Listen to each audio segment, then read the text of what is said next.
গৃহটাকে পছন্দ করবে, মহল্লাটাকে সুন্দর বানাবে, কিন্তু কবরটাকে সুন্দর বানাবে না। এখন কেউ কেউ মুসলমান প্রশ্ন করে, কবর কেমন করে বানাবো, কেমন করে সাজাবো? ফুল দিয়ে সাজাবো না ধূপ দিয়ে সাজাবো, না আগরবাতি দিয়ে সাজাবো, না চাল ডাল মূল দিয়ে সাজাবো? না না না, দুনিয়ার বুকের মানুষেরা ধূপবাতি লাগবে না, আগরবাতি লাগবে না, ফুলবাতি লাগবে না, চাল ডাল কিছুই লাগবে না, একমাত্র লাগবে আপনার আমলনামা। আমল যদি ঠিক থাকে কবর আপনার সুন্দর হবে, আমল যদি ঠিক না থাকে কবর আপনাকে চাপ দিবে। আরে ওই কবরের কথা ভুলে গেলাম, যেই কবর আমাদেরকে প্রতিদিন বারবার ডাকে, ও তোর গোনা দিন ফু রাইয়া যাবে, এ যৌবনে লাগিবে ভাটি, ও তোর গোনা দিন ফু রাইয়া যাবে, এ যৌবনে লাগবে ভাটি, ওই যে দেখো ডাকিতেছে তোমায় কবরের মাটি। তাই না? তার মানে তার চাইতে ভালো নাই মামা চাইতে কানা মামা বেশি ভালো থাকে ইনশাল্লাহ। কতক্ষণ সময় একটু সবাই সাহেব বলবেন, তারপর আমি সেভাবে টানবো ইনশাল্লাহ। দুটোই ইনশাল্লাহ থাকবেন, ইনশাল্লাহ থাকবেন। জি, এই পাঁচটা কথা তো আমাকে পরিপূর্ণ করতে হবে কিনা? হ্যাঁ।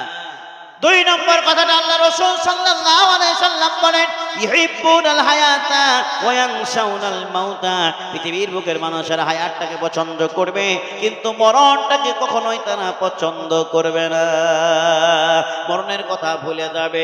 আরে মুসলমান কার কোন জায়গায় মরণ হয় কেউ জানে না। কোরআনে কারিমে আল্লাহ রাব্বুল আলামিন বলেন, মুসলমান সব তোমাদের দিলাম, জ্ঞান দিলাম, বুদ্ধি দিলাম, কিন্তু পাঁচটি জিনিসের জ্ঞান বুদ্ধি আমি তোমাদেরকে দেই নাই। পৃথিবীর বুকের কোন মানুষকে পাঁচটা জিনিসের জ্ঞান দিলাম না। ওই পৃথিবীর বুকের মানুষকে আল্লাহ তাআলা কোরআনে কারীম দ্বারা বুঝাতে চায়। আল্লাহ রাব্বুল আলামিন বলেন, ইন্নাল্লাহা ইনদাহু ইলমুস সাআ ওয়া ইউনাজ্জিলুল গায়ব ওয়া ইয়ালামু মা ফিল আরহাম ওয়া মা তাদরি নাফসুন মাযা তাকসিবু গাদা ওয়া মা তাদরি নাফসুন বিআইয়ি আরদিন তামুত। বান্দারে পাঁচটা কথা আল্লাহ রাব্বুল আলামিন বলেন, 21 পারা খোলো সূরা লুকমান দেখো, শেষের দিকে আল্লাহ তাআলা বলেন পাঁচটি জিনিস এমন আছে যা আমি আল্লাহ রাব্বুল আলামিন ছাড়া পৃথিবীর বুকের কোন মুসলমান জানে না, পৃথিবীর বুকের কোন মানুষ জানে না, পৃথিবীর বুকের কোন ওলি জানে না, কোন আউলিয়া জানে না, কোন নবী জানে না, কোন সাহাবা জানে না, কেউ জানে না। আমি আল্লাহ রাব্বুল আলামিন ছাড়া পৃথিবীর বুকের কাউকে এই জ্ঞানটা দিলাম না। পাঁচটা কথা কি কি? আল্লাহ রাব্বুল আলামিন বলে, ইন্নাল্লাহা ইনদাহু ইলমুস সাআ। কিয়ামত কবে হবে, কোন দিনে সংঘটিত হবে, কিয়ামত কোন দিনে হবে, এই কথাটা কেউ জানে না। আল্লাহ রাসূলও জানতেন না। একদিন আল্লাহ রাসূল সাল্লাল্লাহু আলাইহি সাল্লাম তিনি সাহাবায়ে কিরামদেরকে নিয়ে বুঝাচ্ছেন, এমন সময় একটা ফেরেশতা, একটা লোক চলে আসলেন, যার চুলের রং ছিল চকচকে কালো। হাদিসটা ভালো করে শুনে যান। চুলের রং ছিল চকচকে কালো, পোশাকের রং ছিল ধবধবে সাদা। সাহাবায়ে কিরামগণ বলেন, এই লোকটার চুল কালো, পোশাক হলো সাদা, মনে হচ্ছে নিকটবর্তী লোক, অথচ গায়ে কোনো ময়লা মাটি লেগে নাই, কেউ তাকে চিনে না। ওই লোকটাকে যাই হোক, সেই লোকটা সরাসরি ভাবে একেবারে মুহাম্মদ রাসূলুল্লাহ সাল্লাল্লাহু আলাইহি সাল্লামের কাছে চলে এসেছেন এবং জিজ্ঞাসা করলেন, আপনি কে? তুমি কি মুহাম্মদ? বলে, হ্যাঁ আমি মুহাম্মদ, আমি আব্দুল্লাহর বেটা মুহাম্মদ। হযরতে জিবরাইল আলাইহিস সালাম তিনি বললেন, তোমার কাছে আমার প্রশ্ন হলো, বা আপনার কাছে প্রশ্ন হলো কি? ইয়া রাসূলুল্লাহ, হাবিবাল্লাহ গো, আপনার কাছে আমি এসেছি, আপনি বলুন তো, ফাখবিরনি আনিল ইসলাম। ইসলাম কাকে বলা হয়, ইসলামের সংজ্ঞাটাকে একটু জেনে দিন। আল্লাহ রাসূল সাল্লাল্লাহু আলাইহি সাল্লাম বলেন, আল ইসলামু ওয়া তাশহাদু আল্লা ইলাহা ইল্লাল্লাহু ওয়া আন্না মুহাম্মাদার রাসূলুল্লাহ। আল্লাহ রাসূল সাল্লাল্লাহু আলাইহি সাল্লাম বলেন, ওহে জনৈক ব্যক্তি, জানি না আপনি কে, আপনার কি পরিচয়, তবে ইসলাম সম্পর্কে আপনি জিজ্ঞাসা করেছেন, উত্তর জেনে যান। ইসলাম ওকেই বলা হয় এক আল্লাহ রাব্বুল আলামিনকে স্বীকার করে নেওয়া, তিনি ছাড়ার মাবুদ কেউ নাই বলে বিশ্বাস করে নেওয়া, আর মুহাম্মদ রাসূলুল্লাহ সাল্লাল্লাহু আলাইহি সাল্লাম আল্লাহর প্রেরিত রাসূল বান্দা বলে বিশ্বাস করে নেওয়া। এই কথাটা বলে দেওয়া হলো, ও তুকিমাস সালাতা, এবং কার সালাতের নামাজ কায়েম করা।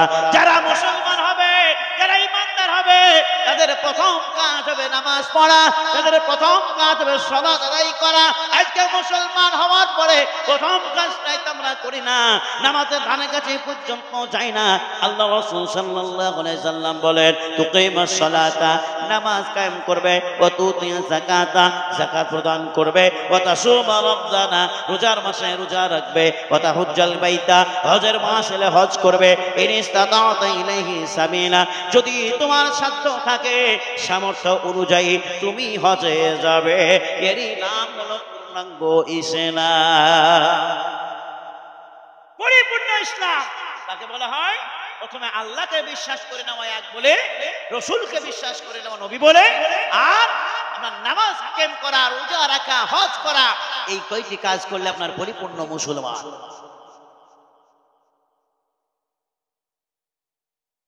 এখানে লেখা আছে কয়েকটি গজল বলুন, তাহলে তো আমার দফা শেষ নাকি? আচ্ছা, একদিন দিন ঠিক করবেন কোনদিন আমাকে নেবেন গজল শোনার জন্য, ইনশাল্লাহ বলবো, ফাঁকা বলবো তবু। জি, তবে তো ওয়াজ তো করতে হবে, তাই না? মানে সকালবেলায় গাইবে আর ওই বক্তা শুধু গজল গেয়ে পয়সা পাঠালে চলে গেছে, তাই রিপোর্ট খারাপ, ব্যাড রিপোর্ট শুরু হয়ে যাবে, তাই না?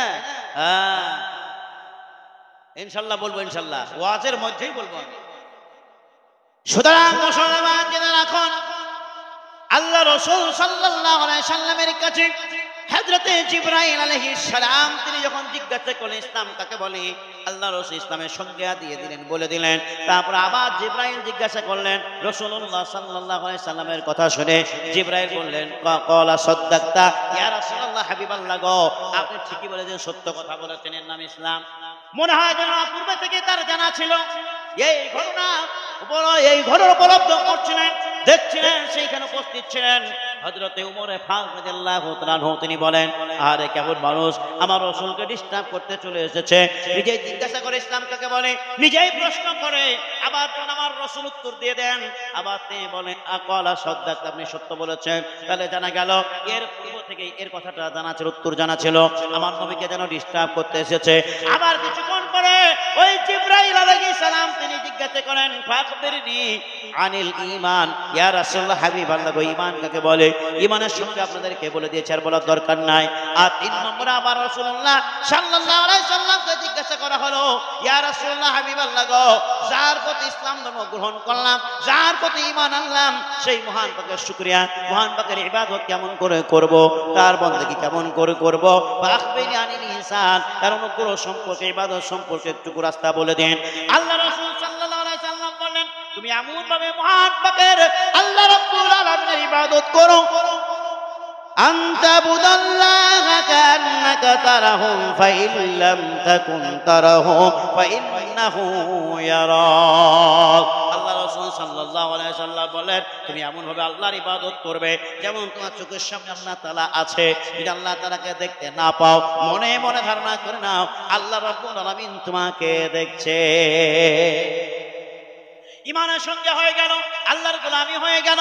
এবার জিবরাইল জিজ্ঞাসা করেন, ইয়া রাসূলুল্লাহ, হাবিবাল্লাহ গো, সব কিছুতেই হলো, কিন্তু এই দুনিয়ার বুকে মানুষেরা যে থাকবে, কয়দিন থাকবে? এই দুনিয়ায় বা বয়স কতটা হবে? দুনিয়ার ভ্যালিডিটি কতদিন থাকবে? এক্সপায়ার কবে হয়ে যাবে একটু জানিয়ে দিন। অর্থাৎ কিয়ামতের দিন কবে সংগঠিত হবে, কোন দিন হবে, দুনিয়া কবে ধ্বংস হবে একটু জানিয়ে দিন। ফাখবিরনি আনিস সাআ, ইয়া রাসূলুল্লাহ, কিয়ামত সম্পর্কে বলুন।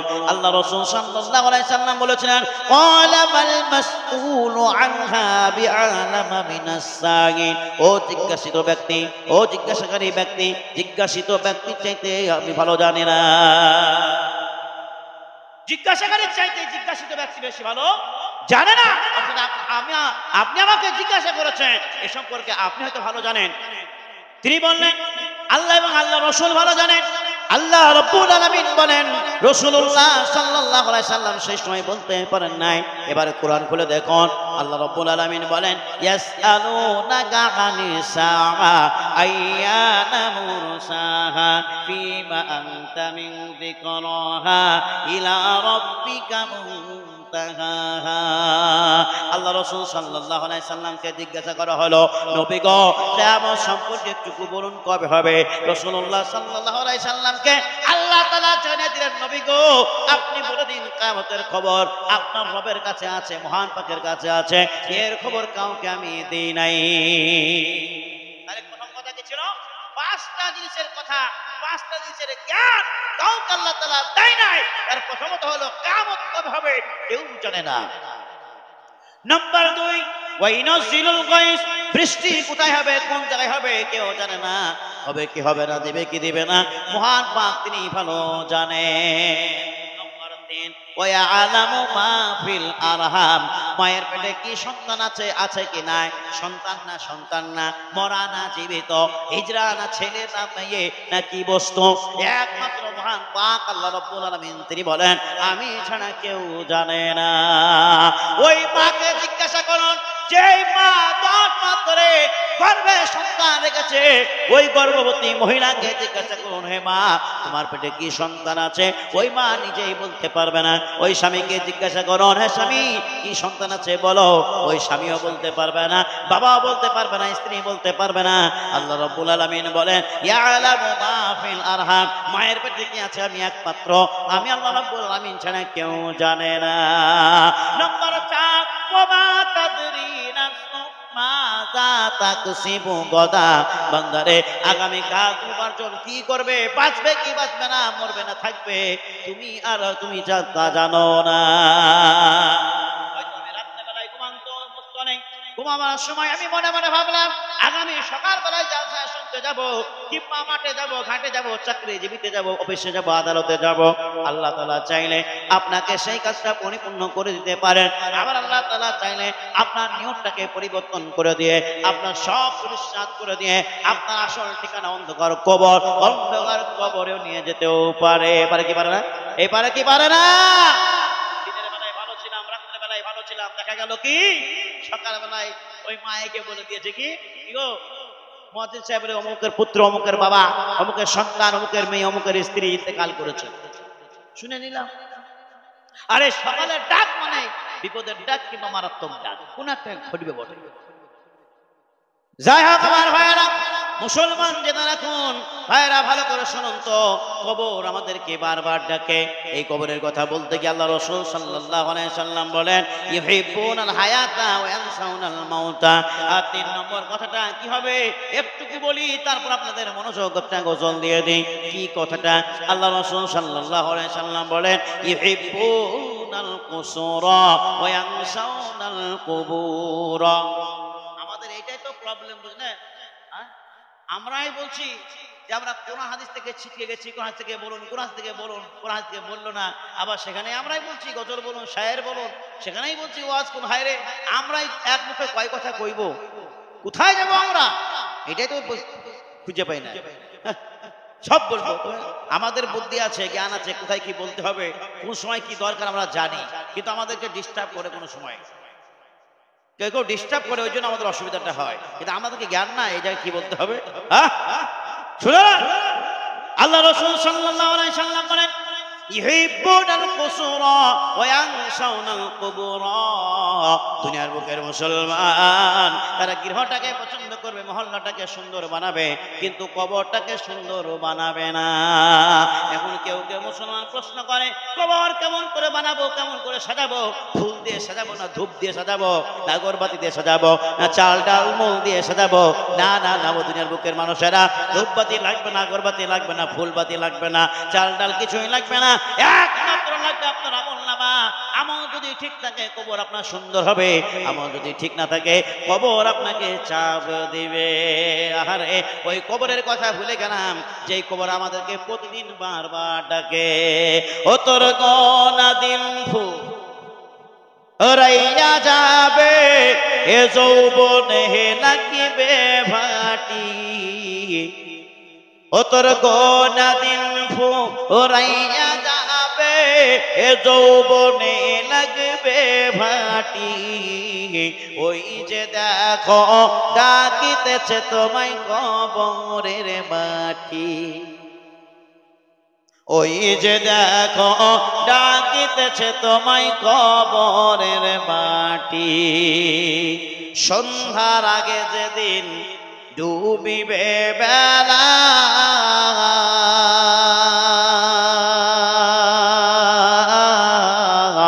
এক পলকে ভেঙে যাবে তোমার রঙেরই খেলা। সন্ধ্যার আগে যেদিন ডুবিবে বেলা,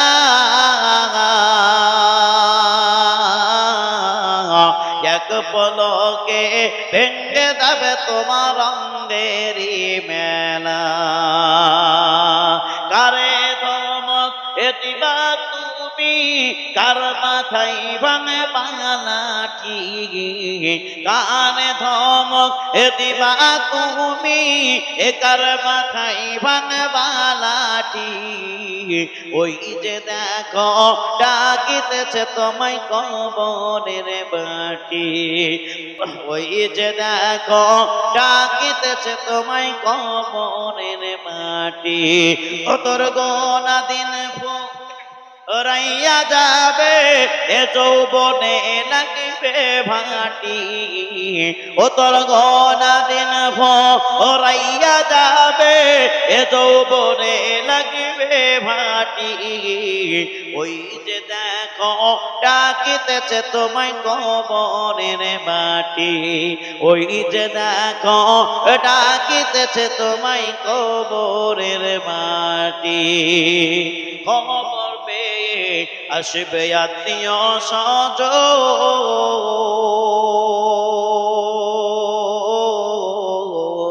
তোমার পাশে বসে তারা করিবে কান্দন। খবর পেয়ে আসবে আত্মীয় স্বজন, তোমার পাশে বসে তারা করিবে কান্দন। সাজায়া দিবে এ মনের মতন কি সুন্দর পরিপাটি, সাজায়া দিবে মনের মতো কি সুন্দর পরিপাটি। ওই যে দেখো ডাকিতেছে তোমায় কবরের মাটি, ওই যে দেখো ডাকিতেছে তোমায় কবরের মাটি। ও তোর গোনা দিন ভরাইয়া যাবে এ যৌবনে লাগবে ভাটি, ওই যে দেখো ডাকিতেছে তোমায় কবরের মাটি, ওই যে দেখো ডাকিতেছে তোমায় কবরের মাটি, ওই যে দেখো ডাকিতেছে তোমায় কবরের মাটি। আমাদেরকে বারবার এই কবর ডাকে। কবর দেখলে আমাদের ভয় হয় না, কবর দেখলে আমাদের একটুকু দিলে লাগে না। আমরা যাই, জানাজা পড়ি আর চলে আসি তিন মুষ্টি মাটি দিয়ে, কেউ সুযোগ পেলে দিই, কেউ দিই না, পালিয়ে আসি। কিন্তু মুসলমান আমরা জানাজা পড়ে আর একটা কাজ করে থাকি, কেউ পুরাতন বন্ধু বান্ধবদের সঙ্গে গল্প গুজব করি। শীতকাল হলে পারে রৌদ্রে দাঁড়িয়ে দাঁড়িয়ে, আর গ্রীষ্মকাল হলে ছায়াত বলে দাঁড়িয়ে দাঁড়িয়ে বসে বসে পুরাতন বন্ধুদের সঙ্গে, ভাইদের সঙ্গে, ভাইদের সঙ্গে আমরা গল্প গুজব করি আর দাঁত কিলি কিলি আমরা হাসি। জানাজাও শেষ, আমাদের হাসি শুরু। কিন্তু কবর দেখলে আল্লাহ রাসূল সাল্লাল্লাহু আলাইহি সাল্লাম বলতেন, কবর এটা হলো জাহান্নামের, কারোর জন্য জাহান্নামের গর্ত হবে, আবার কারোর জন্য জান্নাতের টুকরাও হবে। যদি কেউ আমল করে তার জন্য জান্নাতের বাগিচা হবে, আর যদি কেউ আমল না করে তার জন্য জাহান্নামের একটা গর্ত হয়ে যাবে। কিন্তু আমরা কবর মাটি দিলাম বটে, গেলাম তারা জানাজাই বটে, কিন্তু তাদের আমাদের জ্ঞান এলো না, এখনো পর্যন্ত জ্ঞান এলো না। একজনের জানাজা পড়তে গিয়ে 100টা লোক হাজির হয়ে গেছে, এইদিকে জোহরের নামাজ চলে, জোহরের নামাজে 35টা লোক, এদিকে 65 লোক জানাজার ময়দানে পৌঁছে গেছে আগে। ওদের আর জোহরের নামাজ পড়তে হবে না। কি গো, কোনটা দরকার ছিল আগে? কোনটা ছিল? জোহরের নামাজটা আগে ছিল না? তাহলে আপনি জোহরের নামাজ পড়বেন না, আপনাকে তো সাজগুজ করে নতুন লুঙ্গি পরে, ভালো শার্ট পরে, জামা পরে আপনার জানাজার ময়দানে আসার কি দরকার ছিল? আবার এই মুসলমান নামাজে তো অবহেলা, মসজিদে তো অবহেলা। মসজিদে যখন আসে দেখেন যেমন একটা জামা পেলো নিয়ে চলে গেল, যেমন তেমন একটা জামা নিয়ে এলে জোহরের নামাজটা পড়ে নিল, আসরের নামাজটা পড়ে নিল। ওদের ভালো জামা লাগে না। মসজিদে আসতে গেলে ভালো জামা লাগে না, জানাজার ময়দানে আসতে গেলে ভালো জামা লাগে। মসজিদে জামাত চলে, ফরজ নামাজে ধার ধরে না, আর যাই নামাজে ওই জানাজার ময়দানে জায়গা হয় না। আগেই চলে গেছে, ও মনে হয় জায়গা পাবে না। কি গো, ও মনে হয় জায়গা পাবে না, আগেই পৌঁছে গেছে। ও লাশ পৌঁছায়নি। এদিকে মায়েকে বলছে যারা জানাজায় অংশগ্রহণ করবে জানাজার ময়দানে পৌঁছে যান, জোহরের পরে পরে আরম্ভ হবে। এদিকে আজানি হয়নি, এদিকে হাজির হয়ে গেছে। এই রে মুসলমান, পরিস্থিতি কোন জায়গায় গিয়ে দাঁড়িয়েছে জান, কিছু বলবো না, কিন্তু একটা আফসোস লাগে, কবর যখন আমরা দিই, কবর যখন আমরা দেখি, আমরা জানাজার ময়দানে গিয়েও হাসি। হযরত ওসমান গনি রাদিয়াল্লাহু তাআলা তিনি কবর দেখতে হাসতেন না, বরং তিনি কান্না করতেন। সাহাবায়ে কেরাম জিজ্ঞাসা করতেন, ওসমান তোমার কাছে জাহান্নামের কথা বললে কষ্টে তোমার চক্ষু দিয়ে পানি আসে না, ভয়ে তোমার চক্ষুতে পানি আসে না, আর জান্নাতের কথা বললে আনন্দের চোটে তোমার চোখে পানি প্রবাহিত হয় না, কিন্তু কবর দেখলে তোমার চোখে কেন পানি প্রবাহিত হয়? ওসমান গনি রাদিয়াল্লাহু তাআলা তিনি বলেছিলেন, ও সাহাবায়ে কেরাম আমার ভাইয়েরা, আল্লাহ রাসূল সাল্লাল্লাহু আলাইহি সাল্লাম বলেছেন এই কবর হলো কারো জন্য জান্নাতের বাগিচা, আবার কারো জন্য জাহান্নামের গর্ত। কবরে আসার পর কি জবাব দেবে, কথাটা ভাবনা চিন্তা করে, হায় হায় দুনিয়ার বুকে এসেছি, দুনিয়ার বুকে কি আমল করেছি, এই কথাটা ভাবনা চিন্তা করে। ওই কবর আপনার মানে আপনাকে পার করবে না, আপনার সুরত দেখে পার করবে না, আপনার চেহারা দেখে পার করবে না। আল্লাহ রাসূল সাল্লাল্লাহু আলাইহি সাল্লাম বলেন, লা লা ইয়ানজুরু ইন্নাল্লাহা লা ইয়ানজুরু ইলা সুওয়ারিকুম ওয়া আমা ওয়া আমওয়ালিকুম। আল্লাহ রাব্বুল আলামিন রাসূল সাল্লাল্লাহু আলাইহি সাল্লাম বলেন, অবশ্যই ইন্নাল্লাহা লা ইয়ানজুরু ইলা সুওয়ারিকুম, আল্লাহ রাব্বুল আলামিন তোমাদের চেহারার দিকে তাকাবে না, সুন্দর চেহারার দিকে তাকাবে না। যদি সুন্দর চেহারা দিয়ে পার পেয়ে যেত তাহলে পয়গম্বরগণ আগেই তার তৎক্ষণাৎ পার পেয়ে যেত, তার হিসাব নিকাশ লাগতো না। আরো সুন্দর সুন্দর চেহারা মানুষেরা আছে, তাদেরকে ওই হাসরের ময়দানে দণ্ডায়মান হতে হতো না। মুসলমান সুন্দর চেহারা দিয়ে পার পাবে না। কত যে সুন্দর চেহারা নারী, কত যে সুন্দর চেহারার পুরুষেরা ওই কবরের তলদেশে শুয়ে আছে। একটু কবর গিয়ে দেখুন, কবরের পাশ দিয়ে গিয়ে দেখুন, কত যে সুন্দর নারী কবরেতে শুইয়া রইয়াছে জীবনভর কতকাল পড়িয়া, কতদিন পড়ে আছে। সুন্দর চেহারায় পাশ হবে না, আপনার মাল দ্বারাই পাশ হবে না, কিন্তু আল্লাহ রাব্বুল আলামিনের রাসূল বলেন আল্লাহ তাআলা দেখবেন ওয়া আমালিকুম, আপনার আমলের দিকে তাকাবেন, আর দেখবেন কি কুলুবিকুম, আর আপনার অন্তরের দিকে তাকাবেন, ইলা কুলুবিকুম ওয়া আমালিকুম, আপনার মন দেখবে, বুদ্ধিটা দেখবে, বুদ্ধি কি আছে আপনার, আপনার জ্ঞানটাকে দেখবে, নিয়তটাকে দেখবে, নিয়তে কি ছিল ওই নিয়তটাকে পরীক্ষা করবে, কি আমল করেছেন সে আমল দেখবে। আর আল্লাহ রাব্বুল আলামিন ওয়া আমালিকুম, আল্লাহ রাসূল বলেন আপনার আমলের দিকে তাকাবে। এইজন্য আল্লাহ রাব্বুল আলামিন কোরআনে কারিমে 30 পারা 29 পারার প্রথমে আল্লাহ তাআলা বলেন, আল্লাযী খালাকাল মাউতা ওয়াল হায়াতা লিয়াবলুয়াকুম আইয়ুকুম আহসানু আমালা। বান্দারে, ওই আল্লাহ রাব্বুল আলামিন তিনি যিনি মানব সৃষ্টি করেছেন, আল্লাযী খালাকাল মাউতা, আর আল্লাহ রাব্বুল আলামিন বলেন তিনি মৃত্যুকে সৃষ্টি করেছেন, আবার জীবনকে সৃষ্টি করেছেন, জীবন দান দিয়েছেন, মরণ জীবনকে সৃষ্টি করেছেন কিসের জন্য? লিয়াবলুয়াকুম আইয়ুকুম আহসানু আমালা। আল্লাহ তাআলা তা পরীক্ষা করতে চান এদের মধ্যে জীবনকালে এই একটা সুন্দর জীবন দিয়ে দিলাম, এই জীবনের মধ্যে কে ভালো আমল করেছে। সব চাইতে বেশি আমল করেছে কে এটা বলেনি, সব চাইতে ভালো আমল কে করে সেটাই বলেছে। ভালো আমলকারীকে দেখতে চাই, এই জন্য কবর কোনোদিন খাতির করবে না। ফাতিমা রাদিয়াল্লাহু আনহাকে খাতির করে নাই। হযরতে ফাতিমা রাদিয়াল্লাহু আনহাকে যখন কবরে রাখা হয়, আবু যার গিফারী রাদিয়াল্লাহু তাআলা তিনি বলেন, ওহে কবর তুমি কি জানো কাকে তোমার কাছে এনেছি? কবর কোনো উত্তর করে নাই। একবার হয়ে গেল, দ্বিতীয়বার আবু যার গিফারী আবার বলেন, কবর রে তুমি কি জানো তোমার কাছে কাকে এনেছি? কবর কোনো উত্তর করে নাই। আবার তৃতীয়বার বলে, কবর রে তুমি কি জানো তোমার কাছে কাকে এনেছি? কবর কোনো উত্তর করে নাই। আবু যার গিফারি তিনি বলেন আমি 3 বার তার পরিচয় দিয়ে দিলাম। তার পরিচয় ক্ষেত্রেতে বলা হলো, ওহে কবর তুমি কি জানো এ কার বেটি? 1 নম্বর পরিচয় হলো ইনি হচ্ছেন দোজাহানের বাদশা জনাবে মুহাম্মদ রাসূলুল্লাহ সাল্লাল্লাহু আলাইহি সাল্লামের কলিজার টুকরা নয়নের মনি মা ফাতেমা। তার 2 নম্বর পরিচয় হলো ইনি হচ্ছেন হযরতে হাসান হুসাইনের মা জননী। আর 3 নম্বর পরিচয় হলো ইনি হচ্ছেন হযরতে আলী রাদিয়াল্লাহু তাআলা অর্ধাঙ্গিনী স্ত্রী। ওহে কবর আরেকটা পরিচয় তোমাকে দিয়ে দিই, শুনে রাখো। আরেকটা পরিচয় হলো পৃথিবীর বুকে যত নারী আছে যারা জান্নাতে প্রবেশ করবে সমস্ত জান্নাতি নারীদের এক নাই সর্দারিনী হবে, যার নাম হলো ফাতেমা। এই সম্পূর্ণ একটা পরিচয় পত্রের মানুষকে তোমার কাছে এনেছি। বলো বলো কবর, এগিয়ে যেন কোনো কষ্ট না হয়।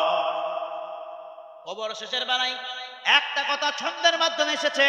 ছন্দে বলে কবর উত্তর দিল, আরে কবর উত্তর দিল গম্ভীর ভাষায়, কবর উত্তর দিল গম্ভীর ভাষায়, জানিতে না চাহি আমি বংশের পরিচয়, কিবা মাতা কিবা পিতা কে আত্মীয় স্বজন, কে আছে তার এখন আমল নামন, কে তার পিতা কে তার মাতা কে কার ভ্রাতা কে কার ভাই আমি কিছুই তার জানি না, শুধু জানি তার আমল নামা যদি ঠিক থাকে তাহলে আমি কবরটাকে পার করে দেব, আমল নামা যদি ঠিক না থাকে আমি কবর কখনোই তাকে পার করব না। কবর আযাব থেকে আমরা মুক্তি পেতে চাই না, পুরো আযাব এতই কঠিন হয়ে যাবে। আমরা বুঝলাম না বেনামাজি থেকে গেলাম, আমরা বুঝলাম না কোরআন থেকে ছিটকে গেলাম, আমরা বুঝলাম না হাদিস থেকে বেরিয়ে গেলাম, আরে কবর আযাব এতই কঠিন হবে। আল্লাহ রাসূল সাল্লাল্লাহু আলাইহি ওয়াসাল্লাম বলে এক কদরের হাত আর এক কদরে তোমার লাগিয়ে দেবে। কবরের আযাব কত কঠিন সইতে আমি পারিব না, মৃত্যু যন্ত্রণা কত কঠিন সইতে আমি পারিব না। গো দয়াময় হে ও দয়াময় হে রহিম, দাও দে আমায় করুণা, কবরের আযাব কত কঠিন সইতে আমি পারিব না। কবর আযাব থেকে আমরা কোনোদিন মুক্তি পাবো না ভাই। তাই কবর আযাব থেকে আমাদেরকে মুক্তি পেতে হলে ইসলামের মধ্যে আসতে হবে, কোরআনের মধ্যে আসতে হবে, কোরআনকে মানতে হবে। তার এই জন্য আল্লাহ রাসূল সাল্লাল্লাহু আলাইহি সাল্লাম বলেছেন 5টি কথা বলেছি, যার মধ্যে 3 নম্বর কথাটা আপনাদের কাছে প্রকাশ করে দিয়েছি। 3 নম্বর কথাটা কি? যে আল্লাহর পৃথিবীর বুকের মানুষেরা ইউহিব্বুনাল কুসুরা ওয়া ইয়ানসাউনাল কুবুরা, পৃথিবীর বুকের মানুষেরা নিজের প্রাসাদটাকে, নিজের ঘরটাকে, নিজের মহল্লাটাকে সুন্দর বানাবে, কিন্তু নিজের কবরটাকে সুন্দর বানাতে চাইবে না। 4 নম্বর কথাটা কি? আল্লাহ রাসূল সাল্লাল্লাহু আলাইহি সাল্লাম বলেন ইউহিব্বুনাল মালা ওয়া ইয়ানসাউনাল হিসাবা, পৃথিবীর বুকের মুসলমান মাল অর্জন করতে পছন্দ করবে, ধন সম্পদ অর্জন করতে পছন্দ করবে, কিন্তু তার হিসাব পর্যন্ত তারা রাখবে না, হিসাব রাখবে না। আরে আপনি 100 টাকা ইনকাম করেছেন, 1000 টাকা ইনকাম করেছেন, কি আপনি দেবেন? কয় টাকা আপনি দান করবেন জানেন না? আপনার ওই টাকা থেকে আপনার হক আছে, যার নাম হলো ফকির মিসকিন, তারাও পাবে, তাদের জন্য আল্লাহ তাআলা রাস্তা করে দিয়েছেন। আল্লাহ রাব্বুল আলামিন কোরআনে কারিমে বলেন 8 জায়গায় দিবা, কিন্তু 9 জায়গায় তোমরা দিবে না। 8 জায়গায় দান করো, 9 জায়গা না। কোরআন প্রমাণ করে দেয়, কোরআন ছাড়া কিছু বলি না। কোরআনে দেখুন আল্লাহ তাআলা রাব্বুল আলামিন বলেন ইন্নামাস সাদাকাতু লিল ফুকারাই ওয়াল মাসাকিনি ওয়াল আমিলিনা আলাইহা ওয়াল মুআল্লাফাতি কুলুবুহুম ওয়া ফির রিকাব ওয়াল গারিমিনা ওয়া ফি সাবিলিল্লাহি ওয়া ইবনিস সাবিল ফরিদাতাম মিনাল্লাহ আল্লাহু আলিমুন হাকীম। কোরআনে কারিমে আল্লাহ রাব্বুল আলামিন বলেন 8 জায়গায় দান করো, যার মধ্যে একটা কথা বলবো, সেটা হচ্ছে কি নামাজ সাদাকাত, সাদকা দান খায়রাত তোমরা যেটা করেছো, নামাজ সাদাকাতুল ফুকারা, ফকির মিসকিনদের জন্য করো, ওয়াল মাসাকিন মিসকিনের জমা বহু বচন, মিসকিনদেরকে করো, যাদের কিছুই নাই তাদেরকে দান করো। ওয়াল আমিলিনা আলাইহা, যারা আপনার এই দানের টাকা খেয়ে কিংবা আপনার এই দানের পয়সা পেয়ে পঠন পাঠনের কাজে লাগাবে, আমলে কাজে লাগাবে, কিংবা চাকরি মাস্টার সাহেবরা উস্তাদ সাহেবরা পঠন পাঠনের কাজে লাগাবে, তাদেরকে দান করো।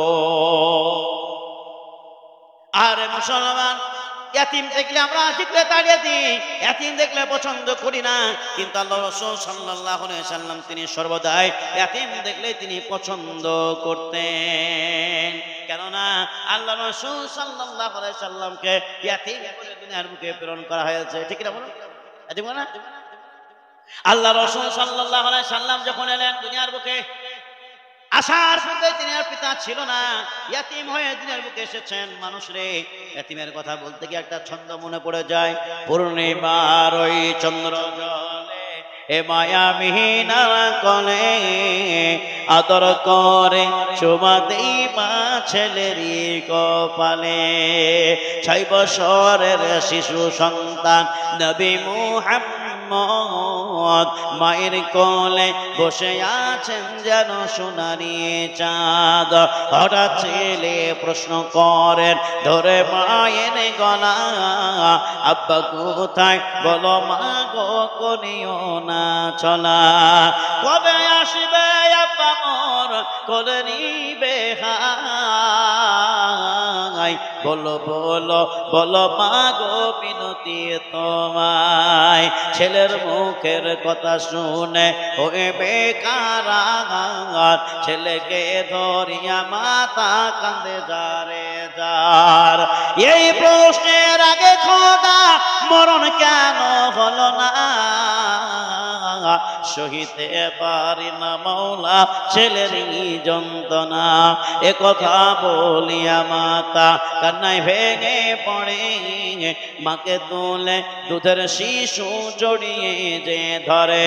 ওটা ওঠো ওঠো মা গো, তুমি আর কেঁদো না, সব সহিতে পারি মা গো, তোমার কান্না সহে না। সব কিছু ভুলে যাই যখন তোমায় মা বলিয়া ডাকি, তুমি মাগো আবার মতন দিও না মোর ফাঁকি।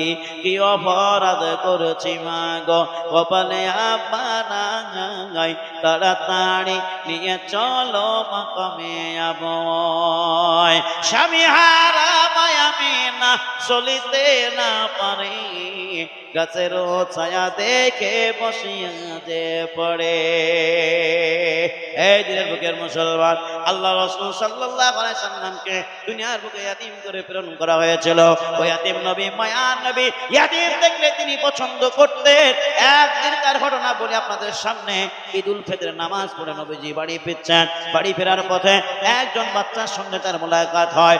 একটা বাচ্চা যেন ডুকরে ডুকরে কাঁদে। নবীজি বাচ্চাটিকে দেখে থমকে দাঁড়িয়ে যান। বাচ্চাটিকে জিজ্ঞাসা করলেন, বাচ্চারে বলো বলো কেন তুমি কিসের জন্য কান্না করো বলো। ওই বাচ্চাটি বলে, হে জনৈক ব্যক্তি, আপনার আমি চিনি না কি আপনার পরিচয়, তবে আমার পরিচয়টা জেনে রাখেন। আমার এই দুনিয়ার বুকে সম্মান দেওয়ার মতো কেউ নাই, আমাকে ভালোবাসার মতো কেউ নাই, আমাকে আদর যত্ন করার মতো কেউ নাই। আমার মা থাকতেও মা নাই। আমার বাবা ইসলামের জন্য যুদ্ধ করতে গিয়ে তিনি শহীদ হয়ে গেছেন। আমার মা অন্যজনকে বিবাহ করে স্বামীর খিদমতে লেগে আছেন। আর আমি ইয়াতিম বাচ্চার মতো রাস্তা রাস্তায় ঘুরে বেড়াই। কোন দিন ঈদের দিন, কোন দিন খুশির দিন, কোন দিন বা আনন্দের দিন, আমার কিছু যায় আসে না। বরাবর সব বরাবর হয়ে যায়। ওগো জনৈক ব্যক্তি, আমাকে আনন্দ দেনেওয়ালা, খুশি দেনেওয়ালা কেউ দুনিয়ার বুকে নাই। আল্লাহ রাসূল এই কথাটা শুনে না ঝরঝর করে কান্না করেন। রাসূলুল্লাহ সাল্লাল্লাহু আলাইহি সাল্লাম করলেন কি, ওই বাচ্চাটির হাত ধরে নিয়ে চলে গেলেন। চলে যাওয়ার পর আয়েশাকে ডেকে, আয়েশা রে ঘর থেকে বেরিয়ে দেখো। আয়েশা যখন ঘর থেকে বেরিয়ে দেখলেন নবীজির হাত ধরে একটা ফুটফুটে সন্তান দাঁড়িয়ে আছে, হাত ধরে দাঁড়িয়ে আছে। আয়েশা জিজ্ঞাসা করলেন, ও আমার স্বামী গো, এই সন্তানটাকে কি, তার পরিচয় কি, তার নাম? রাসূলুল্লাহ সাল্লাল্লাহু আলাইহি সাল্লাম বলেন, আয়েশা এই সন্তানটা ইয়াতীম সন্তান বলো না, নিঃস্ব সন্তান বলো না, এই সন্তানটাকে পোষ্য পুত্র বলে গ্রহণ করে নাও। জেনে রাখো আল্লাহ রাব্বুল আলামিন আমাকে একটা বড় নিয়ামত দান করেছেন। আমাকে আল্লাহ রাব্বুল আলামিন ইয়াতীম করে দুনিয়ার বুকে প্রেরণ করেছিল। এই ইয়াতীম বাচ্চা আমার দরবারে তিনি দিয়ে দিয়েছেন। সুতরাং ইয়াতীম বাচ্চা বলে ঝিকরে দিও না, তাড়িয়ে দিও না, হস্তদ্বয় প্রসারিত করে দাও আর এই বাচ্চাটিকে পোষ্য পুত্র বলে গ্রহণ করে নাও। ওই বাচ্চাটিকে পোষ্য পুত্র বলে গ্রহণ করে না হলো মুসলমান ইয়াতীম দেখলে আল্লাহ রাসূল সাল্লাল্লাহু আলাইহি সাল্লাম সম্মান দিতেন। দুনিয়ার মানুষ আল্লাহ রাসূল আদেশ দিয়ে গেলেন, ইয়াতীম যদি তোমার বাড়িতে আসে, ফকির যদি তোমার বাড়িতে আসে, তোমার যদি টাকা থাকে তুমি টাকা দিবা, সাধ্য যদি থাকে তুমি কিছু দান করবা, সামর্থ্য হলে তাকে আদর যত্ন করবা। কিন্তু তোমার কাছে কিছুই নাই, টাকা নাই, পয়সা নাই, কোনো ধন দৌলত নাই, কিছু দেবার মতো তোমার কাছে নাই, আল্লাহ রাসূল বলে টেনশন নেবে না, চিন্তা করে না, ভাবনা নেবে না, কোনো অসুবিধা নাই। শুধুমাত্র ওই সন্তানের মাথায় একবার তোমার হাতখানা বুলিয়ে দাও। আল্লাহ রাসূল সাল্লাল্লাহু আলাইহি সাল্লাম বলেন, তোমার হাতখানাতে ওই ইয়াতীম বাচ্চার মাথায় যতগুলো চুল আছে, যতগুলো তোমার হাতে স্পর্শ হবে, প্রত্যেকটা চুলের বদলে একটা একটা করে নাকি তোমার আমলনামায় লিপিবদ্ধ হবে। এই মুসলমান জোরে সোরে বলা যাবে নাকি সুবহানাল্লাহ? না এখন বলেন না, কালকে বাড়িতে যে বলবেন সুবহানাল্লাহ। কি বলছেন? আমি তাকাচ্ছেন না, নিয়ে আসেন। এই কথাটা আর বলতে চাই না। 8 শ্রেণীর মানুষ ছিল, 8 শ্রেণীর মানুষের কথা বলতে গেলে তাফসীর করতে হয়, কিন্তু করব না। ওই 5টা কথাকে পূরণ করতে চাই। 5 নম্বর কথাটা কি? আল্লাহ রাসূল সাল্লাল্লাহু আলাইহি সাল্লাম বলে দিলেন, ইউহিব্বুনাল খালকা ওয়া ইয়ানসাউনাল খালিক। সবচেয়ে মারাত্মক কথা এটাই, একটা কথা কি? আল্লাহ রাসূল বলেন, পৃথিবীর বুকের মানুষেরা এই পৃথিবীতে যত সৃষ্টি হয়েছে সৃষ্টি জীবকে পছন্দ করবে, কিন্তু যিনি সৃষ্টিকারক, যিনি স্রষ্টা, সেই স্রষ্টাকে দুনিয়ার মানুষ ভুলে যাবে। কি বললেন? দুনিয়ার মানুষ আছে, দুনিয়ার মানুষ ভুলে যাবে। এই জন্য বলি, এই যে আমরা গাছ গাছালি দেখছি, নদ নদী দেখছি, পাহাড় পর্বত দেখছি, যা কিছু আমরা দুই চোখে দর্শন করছি, সব কার দান? কার দান? কার দান? আল্লাহ তাআলা দান, তাই তো? আল্লাহ তাআলার দান। এগুলো আমরা পেয়েছি, দুই চোখে দেখলাম, দেখার পরেও কিন্তু আমরা শুকরিয়া আদায় করলাম না। কানে শুনলাম, শোনার পরে আমল করলাম না, তারপরে বুঝলাম, অন্তরে ঢুকলো কথাগুলো, তারপর আমরা বের করে দিলাম, না এই আমল করা যাবে না, এই বলে সবকে আমরা করে দিলাম। সৃষ্টি জীবকে পছন্দ করলাম, কিন্তু স্রষ্টাকে পছন্দ করলাম না। তাই কবি কি বলেন? পাখি ডাকে কার নামে রোজ বিহানে, নদী চলে কার নামে সাগর পানে। পাখি ডাকে কার নামে রোজ বিহানে, নদী চলে কার নামে সাগর পানে। কার নামে সূর্য আলো করে দান, কার নামে সূর্য আলো করে দান। জানো কি বন্ধু কি তার নাম? আল্লাহ মহান, তিনি আল্লাহ মহান, আল্লাহ মহান, তিনি আল্লাহ মহান। এই গভীর রজনীতে একবার আমার সাথে সাথে বলুন তো, এই গভীর রজনীতে রাত্রিতে একবার তালা তালা পড়ুন, তিনি কে? আল্লাহ মহান, তিনি আল্লাহ মহান, আল্লাহ মহান, তিনি আল্লাহ মহান। পাখি ডাকে কার নামে রোজ বিহানে, এ নদী চলে কার নামে সাগর পানে। কার নামে সূর্য আলো করে দান, কার নামে সূর্য আলো করে দান। জানো কি বন্ধু কি তার নাম? আল্লাহ মহান, তিনি আল্লাহ মহান, আল্লাহ মহান, তিনি আল্লাহ মহান, আল্লাহ মহান, তিনি আল্লাহ মহান, আল্লাহ মহান, তিনি আল্লাহ মহান। কার নামে বয়ে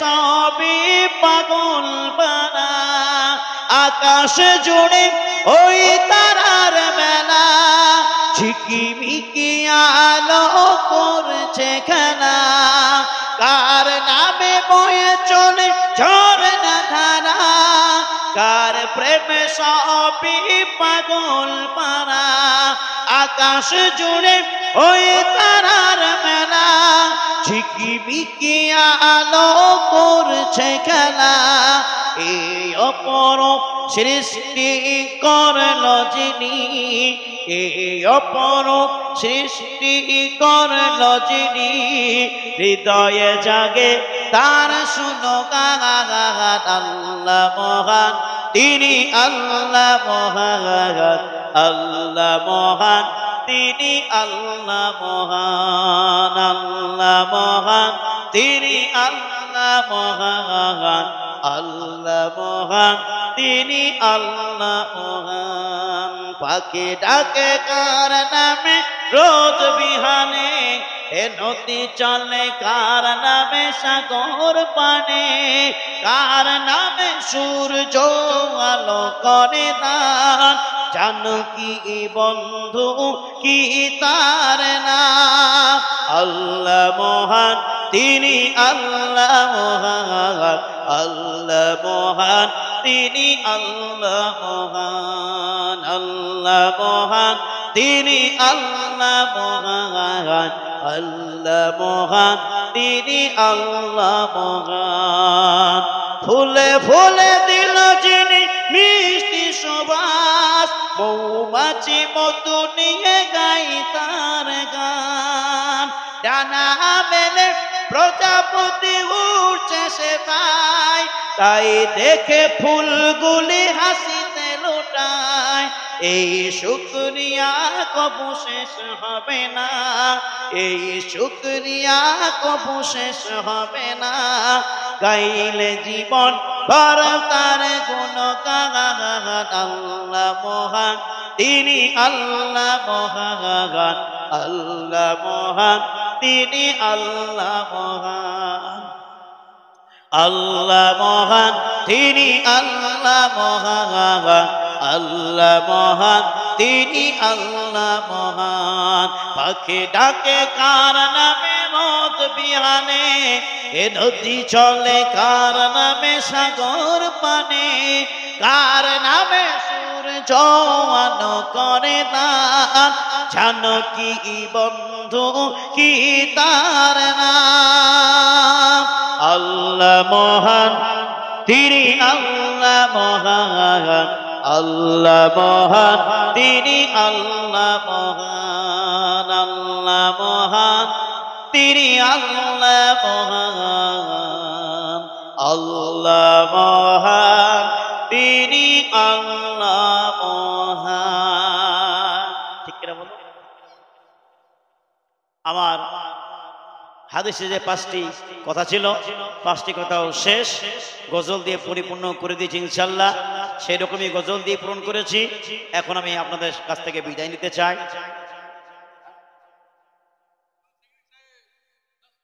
আচ্ছা ঠিক আছে কিন্তু এত গজল গাইলে আমাদের প্রতিদিন বকতে হয় তো এবার প্রতিদিন 2 ঘন্টা করে বকতে হয় কোন কিতাব এত সুন্দর নয় কোরআনে কারীমের মতো কোন আযান এত মিষ্টি নয় বেলালি আযানের মতো কোন কিতাব এত সুন্দর নয় কুরআনে কারীমের মতো কোন আযান এত মিষ্টি নয় বেলালি আযানের মতো রহমত হয়ে ঝরনার পানি রহমত হয়ে ঝরনার পানি ঝরছে যে অবিরত কোন কিতাব এত সুন্দর নয় কুরআনে কারীমের মতো, কোন আযান এত মিষ্টি নয় বেলালি আযানের মতো। যত করুণা হবে আল্লাহ মানব জাতির পরে, ফুটবে যে ফুল ফলবে যে ফল এই ধরনের পরে। যত করুণা হবে আল্লাহ মানব জাতির পরে, ফুটবে যে ফুল ফলবে যে ফল এই ধরনের পরে।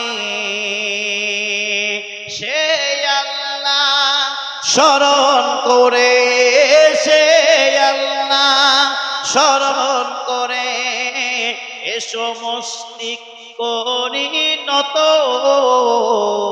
কোন কিতাব এত সুন্দর নয় কুরআনে কারীমের মতো, কোন আযান এত মধুর নয় বেলালি আযানের মতো। জেনে যদি থাকো জীবনে কোরআন জ্ঞানের আলো, জেনে যদি থাকো জীবনে কোরআন জ্ঞানের আলো, সে আলো আজ তুমি মুমিন প্রতিটা ঘরেতে জানো। বুঝবে পরে রয়েছে এতে, বুঝবে পরে রয়েছে এতে রহমত বরকত কত, কোন কিতাব এত সুন্দর নয় কুরআনে কারীমের মতো, কোন আযান এত মিষ্টি নয় বেলালি আযানের মতো। আলহামদু পড়ো পড়ো কুলহু আর পড়ো তুমি সূরা নাস, মধুর সুরে পড়ে কুরআন, মধুর সুরে পড়ে কুরআন, জীবন কাটাও 12 মাস। এর বিনিময় পাবে তুমি, এর বিনিময় পাবে তুমি নিয়ামত শত শত, কোন কিতাব এত সুন্দর নয় কুরআনে কারীমের মতো, কোন আযান এত মিষ্টি নয় বেলালি আযানের মতো। সূরা ইয়াসিন সূরা রহমান দেয় যে কোরআনে প্রমাণ, সৃষ্টির প্রতি রয়েছে কত স্রষ্টার অবদান। সূরা ইয়াসিন সূরা রহমান দেয় যে কোরআনে প্রমাণ, সৃষ্টির প্রতি রয়েছে কত স্রষ্টার অবদান। এ সত্যের বাণী অস্বীকার করা, এ সত্যের বাণী অস্বীকার করা কোনো মতে যাবে না তো, কোন কিতাব এত সুন্দর নয় কুরআনে কারীমের মতো, কোন আযান এত মিষ্টি নয় বেলালি আযানের মতো। আবু উবাইদা বলে শুনো মুমিন, নিয়ামত যদি পেতে চাও কোরআন প্রেমিক কেমন হলে দুনিয়ায় প্রমাণ দাও। আবু উবাইদা বলে শুনো মুমিন, নিয়ামত যদি পেতে চাও, কোরআন প্রেমিক কেমন হলে দুনিয়ায় প্রমাণ দাও। পড়ো কোরআন থাকো সদা, পড়ো কোরআন থাকো সদা, ইলম আমলে রত।